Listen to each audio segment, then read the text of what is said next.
Hi and welcome to our presentation, which will be on JD Wetherspoons and Greene King. We will be going through the internal and external factors that will be affecting the organisations and then concluding with a SWOT analysis. We hope that you enjoy the presentation. There are around 27 restaurants in the UK and approximately 54,000 pubs, which employ more than 60,000 people. 8 out of 10 adults count themselves as pub goers, and more than 15 billion people drink in a pub at least once a week. Although, saying that, the industry suffered greatly due to the recession and the smoking ban, which is now in place in all pubs. JD Wetherspoons is a pub and restaurant. They opened up in 1979. The founder and chairman of JD Wetherspoons is Tim Martin. They have over 800 pubs in the country and over 23,000 staff members. They are listed on the London Stock Exchange. They also operate Lloyd's #1 nightclub chains. Due to their success, they launched their website in 1999, and in 2006 they launched their Wi-Fi in their pubs. Greene King is a British beverage established in 1799 in Bury, South Edmonds, Suffolk. It has grown to become one of the largest British-owned beverages in the UK through a series of takeovers. Greene King runs over 2,000 managed and tenanted pubs, restaurants and hotels. Over the years, they have developed a reputation as a company that delivers service, value and quality to a wide range of customers. From looking at the diagram, it can be seen where JD Wetherspoons and Greene King from an internal aspect would position themselves within the market. This identifies that although all pubs and restaurants can be thought of as competing, JD Wetherspoons' main competitors which they target are the Boo Beep, Black Ball Inn and so forth, as they would be the closest in offering the same value for money and quality.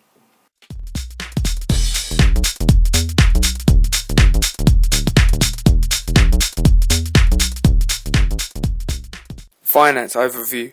We sourced the balance sheets of both JD Wetherspoons and Greene King.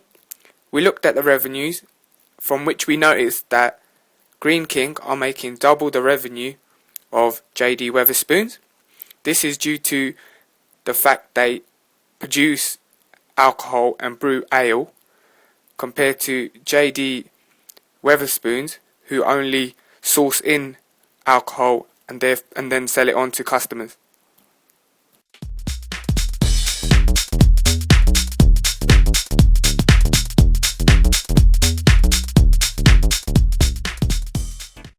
From looking at the revenue figures of both JD Wetherspoon and Greene King, it can be seen that both firms have continually increased their revenues over the period of the last 5 years. JD Wetherspoon's success is due to the growing number of locations and healthier menus, keeping up to date with social current trends. Greene King's success is due to their quality of home British brewing.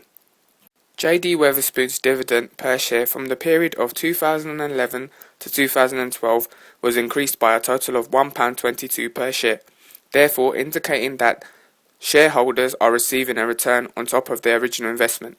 On the other hand, from looking at the graph, it can be seen that within this period, the share price did fluctuate, therefore indicating an unstable market. As we can see from looking at the table, Greene King from the period of 2008 to 2012 has maintained an increased revenue, but the dividend per share has decreased, yielding only 4.8%, therefore reducing the return on investment for stakeholders, which could be a result in them selling their shares. This reduction in yield could be due to factors such as the increase in VAT.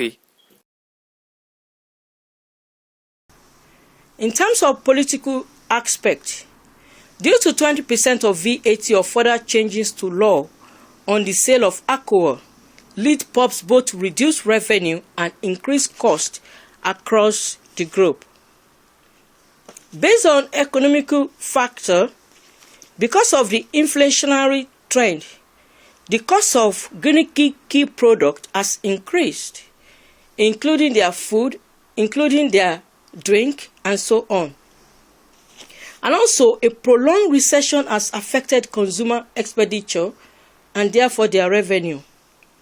In social aspect, due to time pressure, the UK is also continuing to eat out more, and the increasing value offered by competitors in the market, the value of informal eating market has grown by 42% by the end of 2011.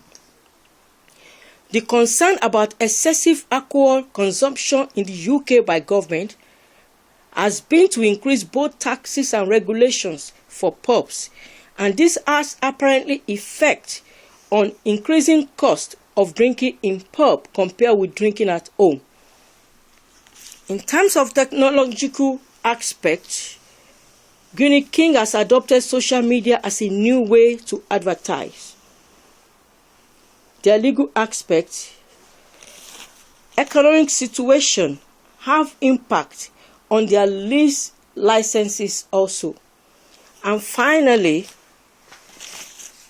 in terms of environmental factor, Greene are required to comply with a wide range of health and safety by reducing black carbon. We will now be looking at the Porter's 5 forces on the industry. Threats of substitute products. There is a high threat in the industry as customers can easily switch between different pubs and restaurants. Threats of new entrants. The barriers to entry are high due to the capital requirement being large to enable firms to compete with the current large established pubs and restaurants. Intense rivalry among existing buyers. There is a high competition in the pubs and restaurant industry, which is why exit barriers are high. Bargaining power of suppliers. The bargaining power of suppliers is low as a large amount of substitute suppliers are available. Bargaining power of buyers. Bargaining power of buyers is high because products are not differentiated, therefore allowing for bulk quantities to be purchased. JD Wetherspoon's corporate social responsibility. It created over 2,500 jobs through working with government agencies. The organisation seeks to promote long-term relationships with suppliers and supports UK farming.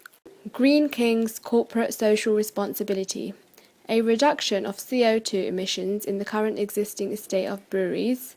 The organisation launched a range of low-calorie cocktails and skinny coffees with only 48 calories. They collected 19% more used cooking oil to be turned and cycled into biodiesel. I'm now going to be doing a SWOT analysis for JD Wetherspoons.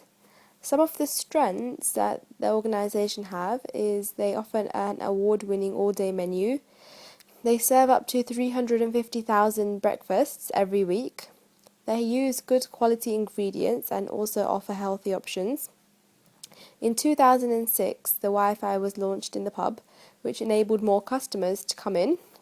Some of the weaknesses that they face are they require their staff to work for long hours, and also the increase in tax. The opportunities for Wetherspoons is that they have announced to open up another 250 pubs across the next 5 years. They also have an online page which offers job opportunities. This gives the organisation a good reputation. Some of the threats that they face are there's a lot of pubs that have also started selling food, which gives them a lot of competition, and there's also a lot of competition in the pubs and restaurants industry at the moment. And the biggest danger and threat of them all is the increase in tax and regulations. We have also conducted a SWOT analysis for Greene. Some of their strengths could be listed as focus strategy, real ale in traditional pubs, high quality through driving up the quality and the consistency of their products, strong local roots, East Anglian company with strong roots in Bury, South Edmonds, balance of activity, not over-dependent on any segments, careful expansion is planned and acquisitions are carefully chosen, strong position in the off-trade, brands are popular in supermarkets, innovative market, the beer to dine for concept is an imaginative response to the dominance of wine as a dining drink. Their weaknesses are they are over-dependent on the UK and particularly the East Anglian economy. The company appears to have no overseas interests. The opportunities are demographic trends is well placed to cope with an aging population. Real ale. Its concentration on real ale makes it attractive to small but very rural segment of the market. Further growth opportunities will no doubt arise to take over the small struggling real ale companies. Threats. Decline in national real ale scales. Competition. The big national breweries will have large real ale brands. If they decide to promote these heavily, they could outspread Greene. Recycling. Because the company is a major producer of bottled beer, it could be vulnerable to tighter regulations on recycling and the rise in beverage prices. West Coast, closer than